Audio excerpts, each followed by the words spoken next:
Hello friends, मैं Nikita all in one education channel में आप सभी का वेलकम करती हूँ। आज हम आपके लिए लेकर आए प्रदूषण का निबंध, जो कि क्लास 9, 10th, 11th, 12th के लिए बहुत ही ज़्यादा इंपॉर्टेंट टॉपिक है। एग्जाम में आते ही आप इससे ये देख सकते हैं कि आपको किस तरीके से लिखना है, कंटेंट क्या होने वाला है, क्या टॉपिक आपको लेना है और थोड़ा लिखने का तरीका कैसे होना चाहिए। ठीक है, चलिए सबसे पहले कोशिश करिए कि आप खुद से लिखें, समझें, आप इसको तरीका देखें, पर ट्राई करें कि आप खुद लिख पाएं। प्रदूषण, किसी भी निबंध की शुरुआत प्रस्तावना से होती है और आप उसको खत्म उपसंहार पे करते हैं। चलिए देखेंगे प्रस्तावना। प्रदूषण विश्व की एक सबसे बड़ी समस्या है जो कम होने की बजाय प्रतिदिन बढ़ती जा रही है। कम तो नहीं हो रही, पर बढ़ती जा रही है। प्रदूषण की वजह से पृथ्वी पर मौजूद सभी जीव जंतुओं की विभिन्न प्रकार की घातक बीमारियों का सामना क्या करना है, उन्हें करना पड़ रहा है। इतना प्रदूषण है कि सभी को बीमारियां होती ही जा रही हैं। अब हम देखेंगे प्रदूषण के प्रकार। मुख्य रूप से प्रदूषण के 4 प्रकार हैं: वायु प्रदूषण, जल प्रदूषण, मृदा प्रदूषण और ध्वनि प्रदूषण।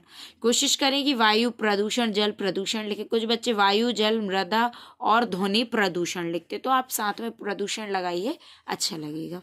चलिए नेक्स्ट देखते हैं। वायु प्रदूषण। वायु जो हवा है उसमें कैसे प्रदूषण होता है। यह सबसे खतरनाक प्रदूषण है। क्यों है? क्योंकि जो हवा है, जो ऑक्सीजन हमें मिल रही है एनवायरमेंट से, वही तो हम ले रहे हैं, और अगर वही प्रदूषित है तो फिर उसका जो इफेक्ट है, जो असर है, वो हमारे जीवन पे पड़ेगा, एक ह्यूमन हेल्थ पे पड़ेगा, एक मानव जो है उसके शरीर पर पड़ेगा। वायु प्रदूषण का मुख्य कारण उद्योगों और वाहनों से निकलने वाला धुआं है। जो बड़ी बड़ी फैक्ट्रीज चल रही हैं, जो गाड़ियों से धुआं निकल रहा है, वो उसका मेन रीजन है। वायु प्रदूषण के कारण वायुमंडल में कार्बन डाइऑक्साइड की मात्रा क्या हो रही है, बढ़ती जा रही है।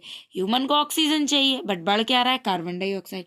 इससे पृथ्वी के ऊपर वाला ओजोन गैस का सुरक्षा चक्र बुरी तरह से प्रभावित हो रहा है। तो क्या हो रहा है इसमें कि जो ओजोन गैस है वो बढ़ती जा रही है और उसका प्रभाव बहुत बुरी तरीके से हो रहा है। अब है जल प्रदूषण।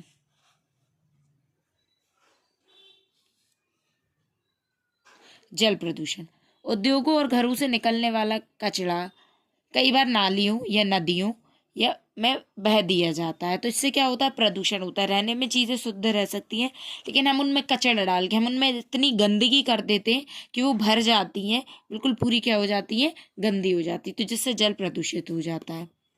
मृदा प्रदूषण, मिट्टी में होने वाले प्रदूषण को, मिट्टी में जो होता है कई तरह के केमिकल्स का यूज़ करना, जिससे मिट्टी की जो शक्ति है वो कम हो जाती है।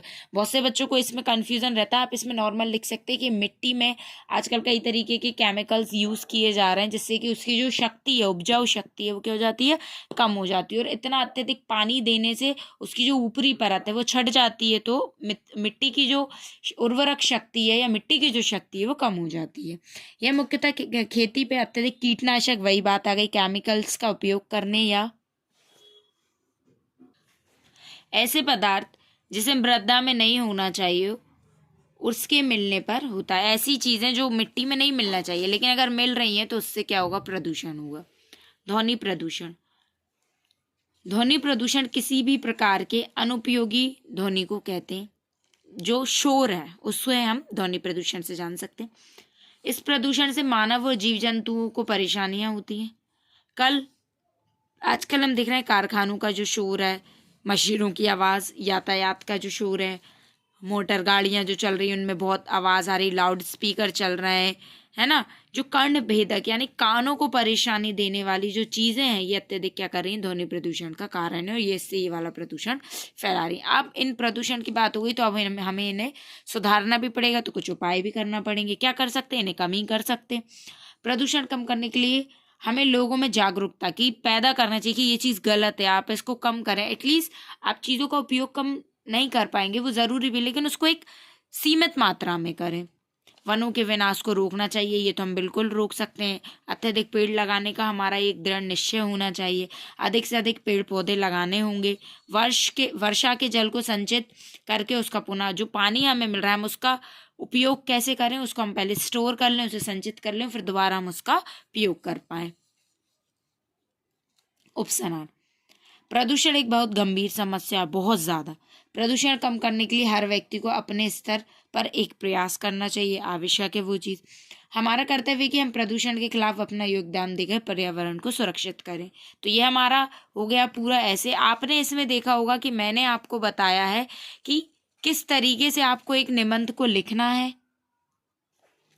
किस तरीके से ऐसे आपका पूरा होना चाहिए। बार बार एक ही भाषा का उपयोग ना करें। बच्चे अधिकतर सेम लैंग्वेज को हर पॉइंट में लिख देते हैं, तो इस चीज़ का थोड़ा इसको अवॉइड करें। कुछ नया नया लिखें, हर पॉइंट में एक नई बात को लिखें, बार बार उसे घुमाए ना। अगर आपको किसी और टॉपिक पर निबंध चाहिए तो मुझे कमेंट सेक्शन में बताइए। Thank you for watching.